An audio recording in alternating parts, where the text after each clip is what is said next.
Ternyata kesimpulannya mereka ada rasa takut kalau mewarisi karakter dirinya itu ke keturunannya yang buruk-buruk gitu.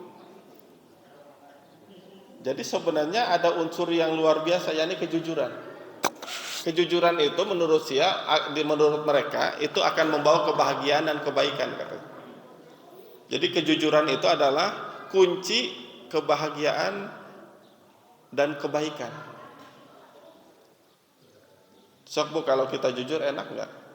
Enak ya. Nggak ribet gitu Bu. Nggak ribet. Nggak kayak Freddy Sambo ya. Itu ribet banget itu. Ibu ngikutin Pak? Pasti ngikutin lah, nggak mungkin up to date itu. Sekarang selesai nggak? Nggak selesai. Belum selesai. Kalaupun selesai nggak tahu yang mana yang benar.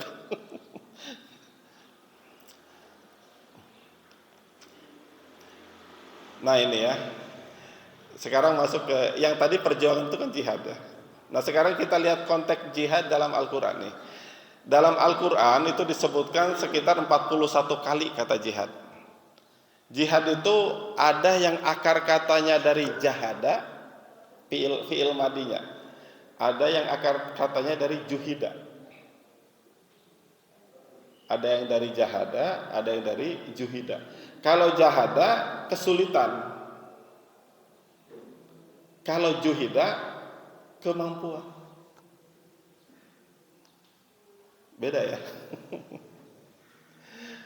Kesulitan yang dimaksud apa? Ini salah satu penjelasannya ada pada surat Ali Imran ayat 3.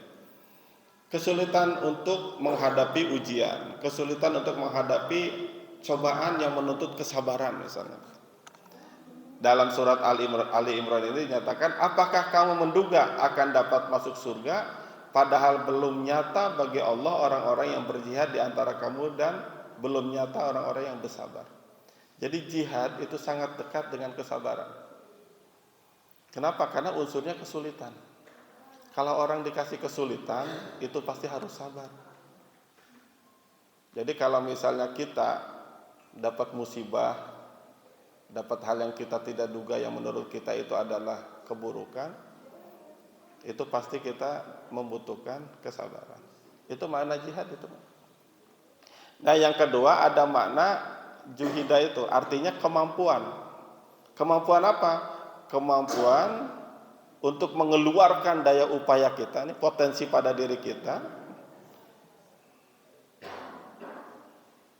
untuk mencapai tujuan. Maka kesimpulannya apa? Seorang mujahid, orang yang sedang berjihad, itu tidak menuntut, tidak mengambil, tapi justru memberi semua yang dimilikinya.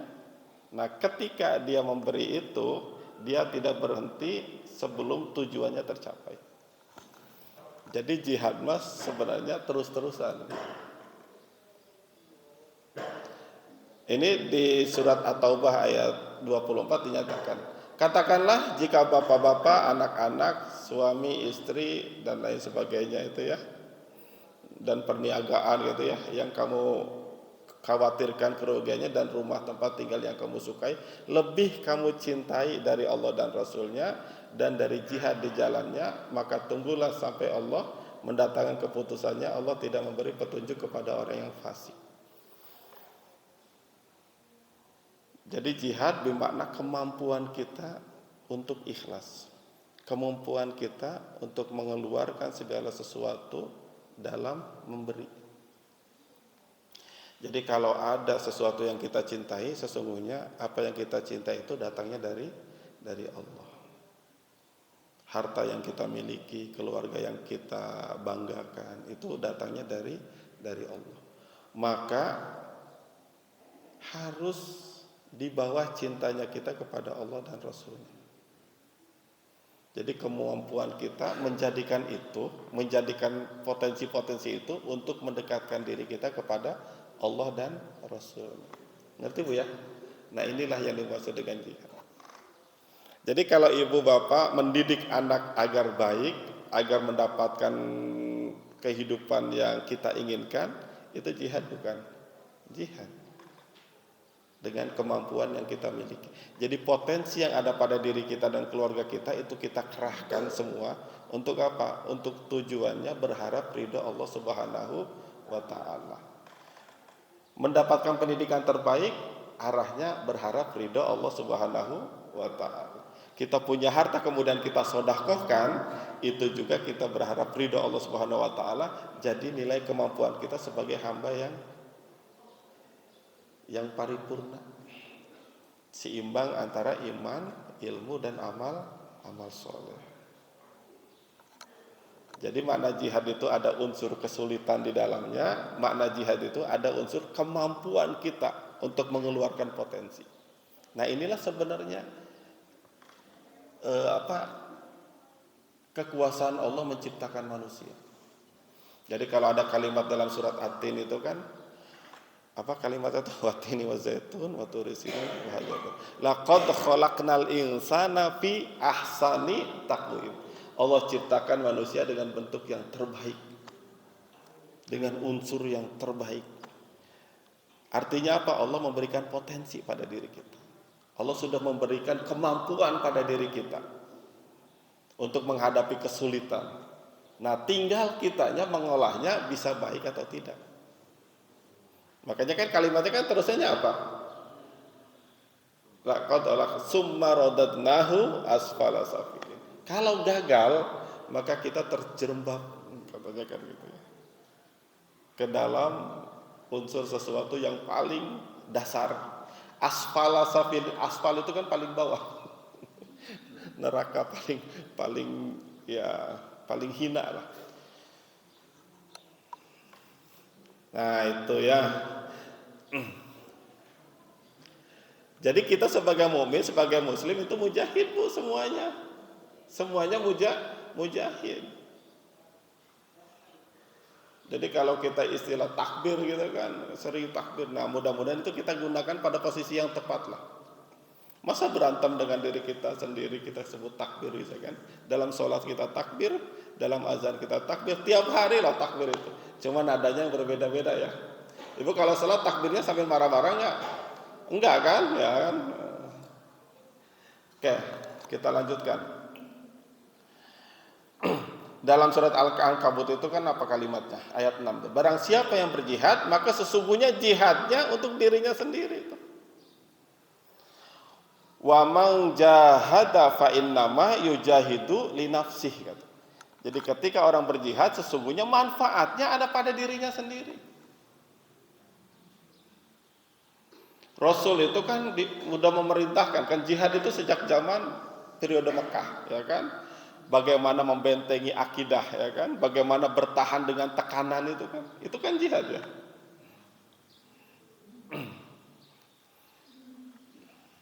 Nah maka sebenarnya istilah jihad itu sudah tidak aneh kan. Cuman kadang-kadang diartikannya kok jadi serem gitu ya. Saya pernah baca sebuah artikel di orang orientalis lah, orang yang mengkaji Islam tapi tidak untuk memajukan Islam tapi mencari celah mana sudut Islam yang jelek-jeleknya gitu. Itu orang orientalis. Dia belajar Islam untuk menghancurkan Islam. Dia maknai jihad itu dengan perang aja, dengan kekerasan.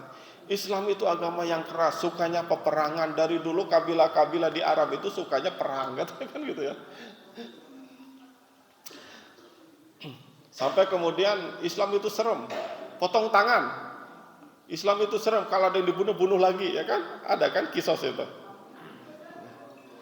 Emang begitu gitu Islam? Tapi setelah dia kaji Islam itu secara dalam, dia nangis sendiri itu. Saya tidak pernah menemukan bahwa Islam itu agama yang keras, santun. Kenapa? Dia punya tetangga itu Muslim.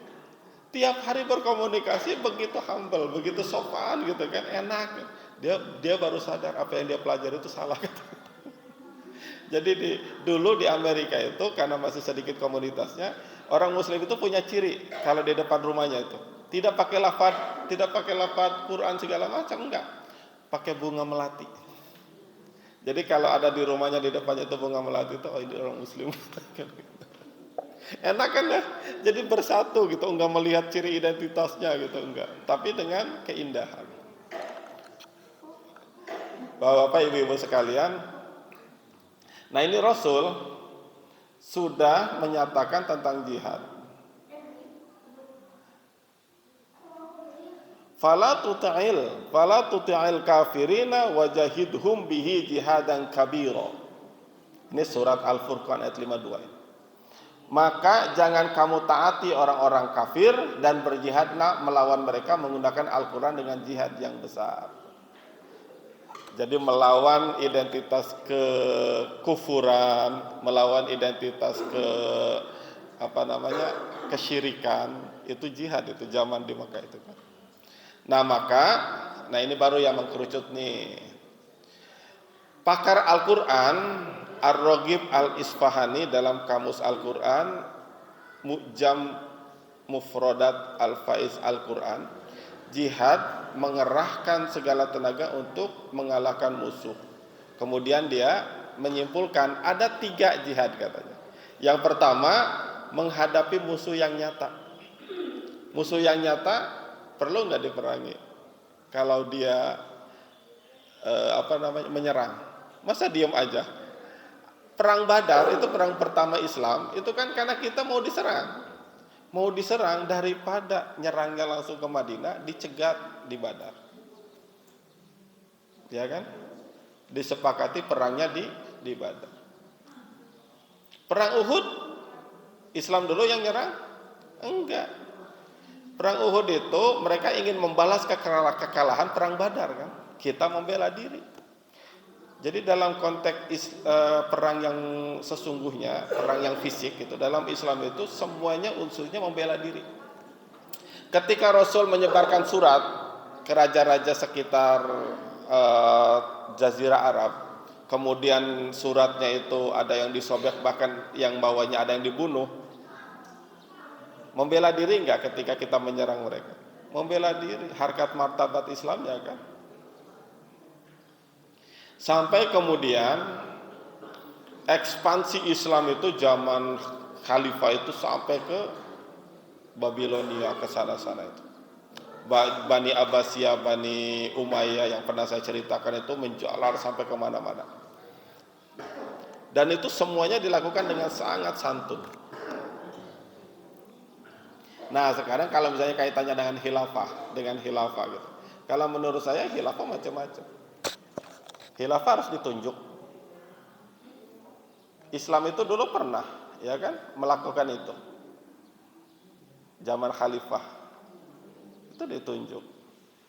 Zaman Rasul itu sentralistik. Semuanya ada di Rasul kan. Pertanyaan tentang apapun ada di Rasul. Pernah nggak kita pakai khalifah kerajaan? Bani Abbasiyah, Bani Umayyah itu kerajaan, ya kan? Jadi menurut saya khilafah itu ya kepemimpinan. Pemimpinnya itu khalifah. Dan itu sudah pernah dilakukan dalam konteks peradaban Islam. Nah, jadi yang pertama itu apa? Jihad menghadapi lawan secara nyata. Kemudian yang kedua menghadapi setan, Bu. Menghadapi setan. Nggak usah ditanya lah kan, menghadapi setan malah nggak usah dijelaskan aja. Kemudian yang ketiga menghadapi nafsu yang ada pada diri kita masing-masing. Bu, yang paling jujur dalam struktur tubuh kita itu apa, Bu? Hati ya. Maka hati digambarkan dengan kayak gini ya, love gitu ya. Cinta. Semua yang ingin jujur itu pakai cinta.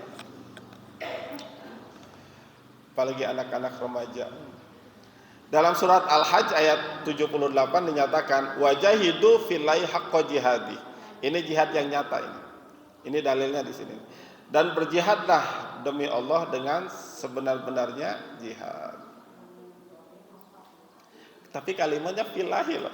Ya, kalau yang ngerti bahasa Arab ini sebenarnya agak-agak ringan ini. Dalam hadis diungkapkan apa? Berjihadlah menghadapi nafsumu sebagaimana engkau berjihad menghadapi musuhmu, katanya kan. Jadi jihad hawa nafsu juga luar biasa. Kan Rasul juga pernah bilang begitu ya. Kita sudah selesai dengan jihad yang besar, jihad yang kecil katanya kan, jihadul asghar, dan kita menuju dengan jihad yang besar, jihadun nafs, jihad melawan hawa nafsu. Kemudian ada dalil yang lain ini tentang hadis juga, berjihadlah menghadapi orang-orang kafir dengan tangan dan lidahmu. Kalau kafirnya kafir harbi, kafirnya yang ingin ngajak perang, ya pakai fisik, Bu. Tapi kalau misalnya kafirnya itu kafir identitas, kafirnya itu kafir intelektual, ya dilawannya dengan diplomasi kan, dengan diskusi gitu. Dalam surat Al-Baqarah ayat 168 dinyatakan apa? Wala tattabi'u khutuwatis syaiton innahu lakum aduwwum mubin. Janganlah kamu ikuti langkah setan karena ia merupakan musuh yang nyata bagimu. Jadi sebenarnya jihad itu ada 3 ya. Ada jihad yang kita melawan secara fisik, ini orang-orang kafir, orang-orang munafik. Kemudian kita lawan setan dan lawan hawa nafsu. Rasulullah itu paling sulit itu menghadapi orang munafik. Karena di perkataannya begitu, hatinya beda, yang dilakukannya beda. Kan bingung orang kayak gitu. Dah biar singkat nih dikit lagi. Sampai jam berapa Tan? Saya udah ya.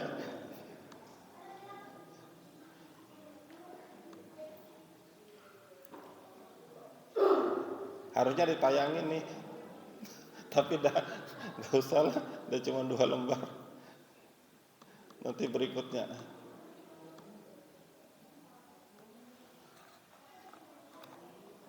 Nah ini Bu, kita cerita tentang setan ya. Kalau tadi kan jihad yang nyata sudah ya. Sekarang tentang setan.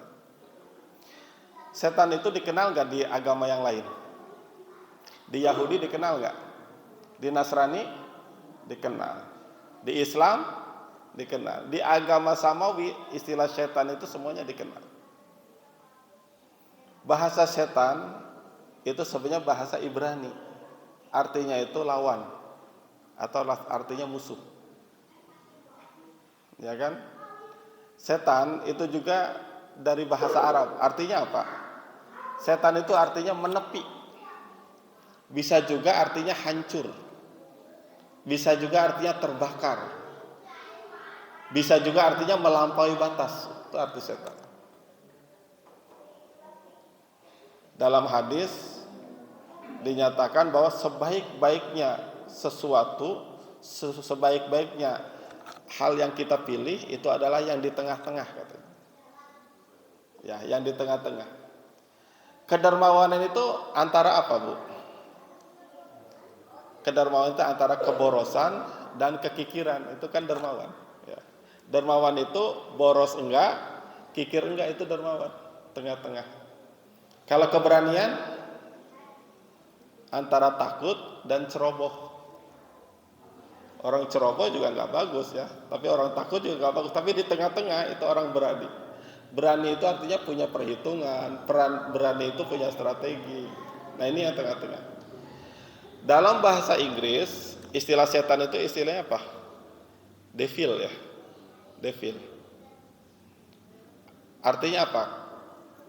Devil itu kan do, artinya melakukan. Evil itu kejahatan. Jadi devil itu sesuatu yang selalu melakukan kejahatan.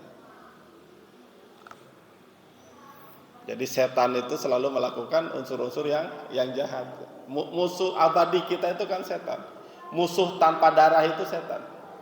Musuh tanpa alat untuk berperang itu ya setan.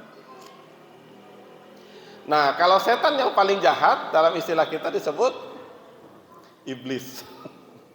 Bapaknya setan itu iblis. Ketika iblis dikutuk oleh Allah, ia bersumpah di hadapannya. Apa sumpahnya itu? Dalam surat Al-A'raf ayat 16 sampai 17. karena engkau telah menghukum saya tersesat, kata iblis, maka saya benar-benar akan menghalang-halangi mereka dari jalanmu yang lurus. Kemudian saya akan mendatangi mendatangi itu merayu mereka dari muka, katanya kan, dari depan, dari belakang, dari kanan, dari kiri, dan engkau tidak akan mendapati kebanyakan mereka bersyukur. Bersyukur itu artinya taat. Jadi setan itu sudah mengintai kita dari depan, dari belakang, dari kanan, dari kiri. Yang gak disebut sama setan yang bagian mana, Bu? Atas sama bawah. Nah, itu kunci sukses nanti kita. Jadi setiap pembicara itu pasti ada celah yang bisa kita jadikan solusi. Nah, solusi menghadapi setan itu yang atas dan yang bawah. Apa dua penjuru lain itu? Atas itu artinya lambang kehadiran Allah Subhanahu wa taala pada diri kita. Dari bawah itu adalah lambang kesadaran manusia akan kelemahannya di hadapan Allah Subhanahu wa taala. Jadi kunci sukses kita menghadapi setan itu dengan dekat kepada Allah, dengan tawadu beribadah kepadanya. Makanya kan kita Bu ya, Pak, nggak ragu-ragu itu menyembah Allah itu dengan cara serendah-rendahnya. Sok sujud semuanya itu ada di bawah kan. Yang terhormat aja pada diri kita ini kepala kita, otak, disuruh sujud tuh, disuruh jatuh ke tangan. Ibu kalau sholat Idul Adha, Idul Fitri kan di luar. Kalau sekarang ibu sujud mau nggak tuh? Di lapang sana sujud? Enggak. Tapi ketika untuk menghadap Allah, sujud tanpa ragu. Saya kalau bawa anak-anak untuk hiking, untuk jalan-jalan gitu kan, ke kebun teh atau kemana itu, kita biasanya sholat, nyari air di sungai, sholat di dekat situ. Kemudian saya jelaskan bahwa sesungguhnya kita itu lemah di hadapan Allah Subhanahu wa taala, pada satu sisi menjadi tinggi di hadapan Allah Subhanahu wa taala dengan merendahkan diri kita. Kita merendahkan diri kita, maka otomatis kita menjadi orang yang tinggi di hadapan Allah Subhanahu wa taala. Nah, ini teknik lah ya, teknik agar kita bisa berusaha untuk dekat kepada Allah Subhanahu wa taala. Nah, dalam kalimat surat An-Nas, coba Bu. Qul a'udzu birabbin nas. Qul a'udzu birabbin nas, malikin nas, ila illas, min syarril waswasil khannas, allazi yuwaswisu fi sudurin nas minal jinnati wan nas. Kenapa surat itu kemudian ditaruh di akhir? Itu ending kita itu. Ending kita, akhir kita kalau kita mau berhasil. Menjaga rasa was-was itu. Waswasil khannas. Was-was itu apa sih? Bisikan yang halus. Bisikan yang menggoda. Bisikan yang muncul dari hati tapi kadang-kadang bersifat negatif.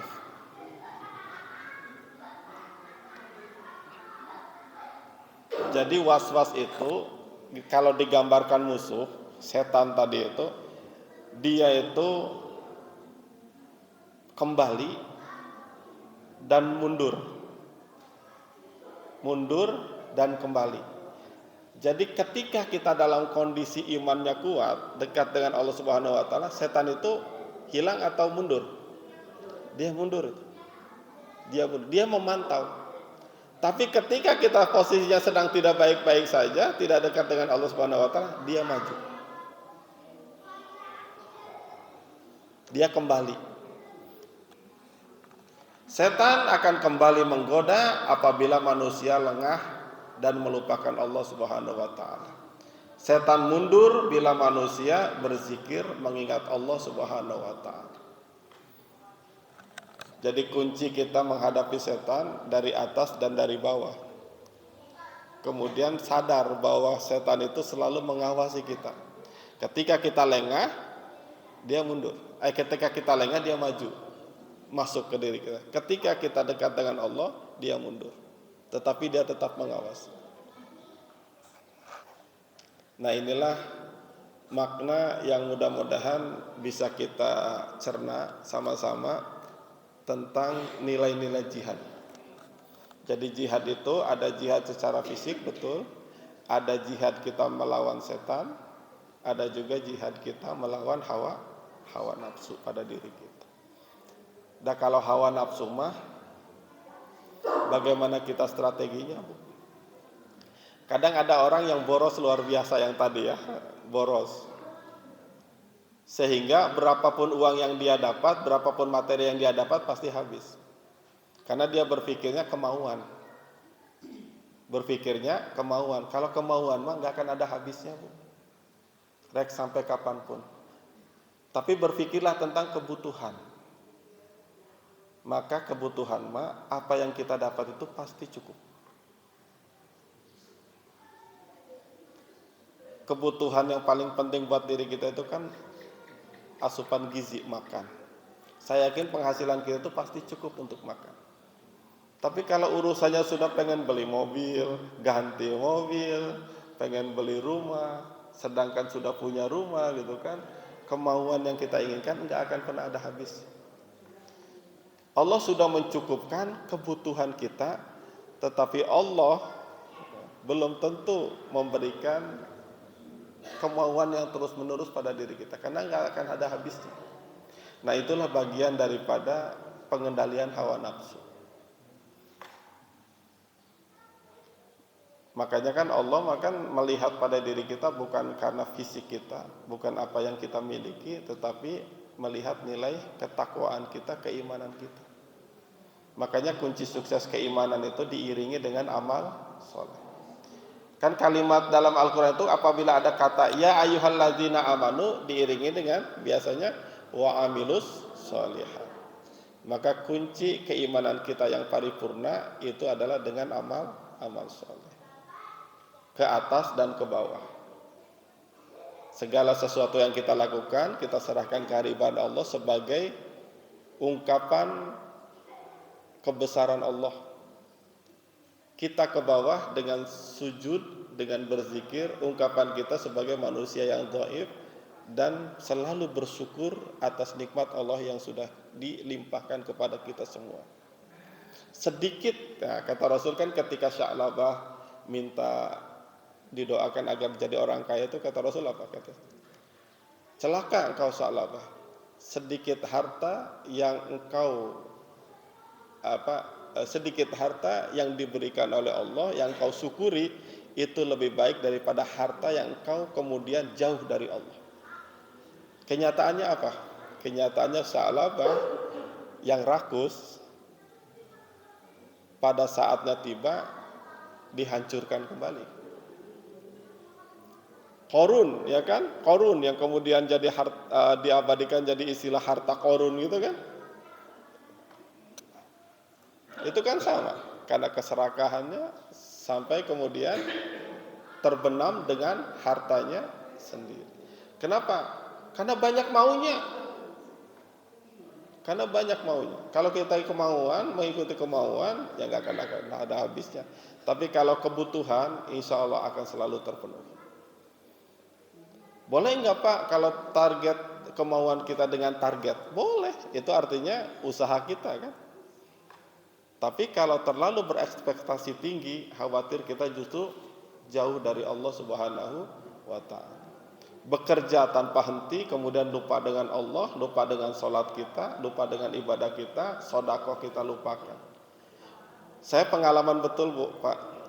Ketika saya bangun masjid di dekat rumah itu, kebetulan saya ketua panitianya, ini Ustadz sama masih ada di sana. Kadang-kadang tidak diduga sama kita. Wah ini rumahnya bagus nih, jabatannya bagus katanya, pasti kalau dimintain sumbangan gede gitu, didatangin lagi. Ternyata nyumbangnya biasa-biasa aja. Malah orang yang tidak kita duga dia datang sendiri ke rumah, kemudian ngasih sumbangan yang jauh lebih besar dan rutin daripada yang itu. Padahal dia orangnya biasa-biasa aja. Tapi janji Allah memang betul. La in syakartum la azidanakum wa la in kafartum inna azabi lasyadid. Selama saya tinggal sudah berapa tahun ya saya di sana ya. 2003 saya tinggal di GBI itu sampai sekarang. Orang yang tidak mau pernah disebutkan namanya ketika menyumbang itu jabatannya jauh di atas yang lain. Nah, itulah bukti kekuasaan Allah Subhanahu wa taala yang kadang-kadang kita masih meragukannya, tetapi pada saatnya terbukti kapan waktunya. Hadirin wal hadirat rahimakumullah, mudah-mudahan kajian kita pada subuh ini memberikan makna yang mendalam tentang makna jihad, sambungan dari Muharram kemarin itu ya, sambungan dari Muharram. Mudah-mudahan momentumnya menjadi momentum yang terbaik, momentumnya menjadi momentum untuk meningkatkan diri kita agar lebih berkualitas dalam beragama. Insya Allah lingkungan ini menjadi lingkungan yang dinaungi oleh doa-doa malaikat. Apabila kita juga tetap menjaga keharmonisan, menjaga kerukunan, menjaga kedamaian. Rumah-rumah kita menjadi rumah-rumah yang dinaungi dengan Al-Quran. Anak-anak kita menjadi anak-anak yang membanggakan, yang soleh dan soleha.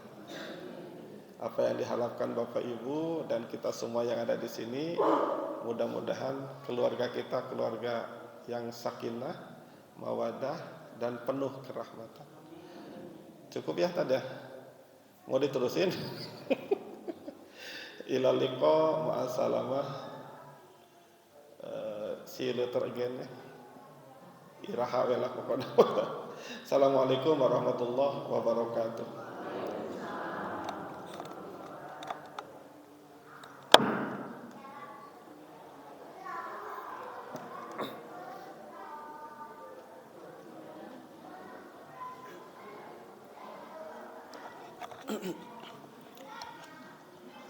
Alhamdulillahirrabbilalamin. Kita sudah mendengar kajian agama.